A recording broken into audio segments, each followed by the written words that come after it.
और अब ये जानिए, इलेक्शन कमीशन ने इस्लामाबाद से नून लीग के 3 और काम को कामयाब करार दे दिया है। नोटिफिकेशन भी जारी कर दिए गए। ऐसा कहना था रहनुमा नून लीग तारिक फजल चौधरी का। मीडिया से गुफ्तगू में उन्होंने कहा कि हमें कामयाब करार दे दिया गया। पीटीआई ने झूठ और फ्रॉड से हमारे नोटिफिकेशन मुअत्तल कराए थे। इंतखाबी नताइज से मुतालिक शिकायत सिर्फ इलेक्शन ट्रिब्यूनल सुनेगा, हाई कोर्ट इसका मजाज नहीं है।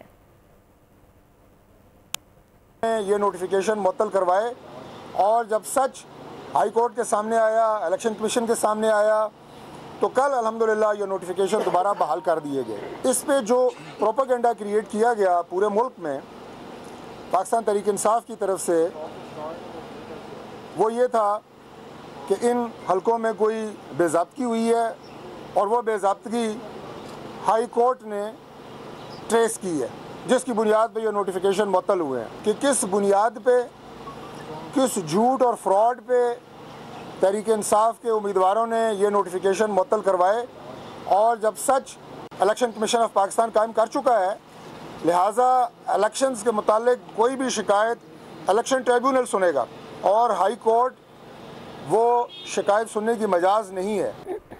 इलेक्शन कमीशन ने NA 128 लाहौर से ओन चौधरी की कामयाबी का नोटिफिकेशन बहाल कर दिया है। इलेक्शन कमीशन ने बलोचिस्तान असम्बली के 6 मज़ीद कामयाब उम्मीदवारों के नोटिफिकेशन भी जारी कर दिए हैं। NA 43 टांग डिया खान से आज़ाद उम्मीदवार की कामयाबी का नोटिफिकेशन जारी कर दिया गया। NA 43 से दावर खान कुंदी कामयाब करार पाए। सब्सक्राइब करें और बेल दबाएं ताकि कोई खबर रह न जाए।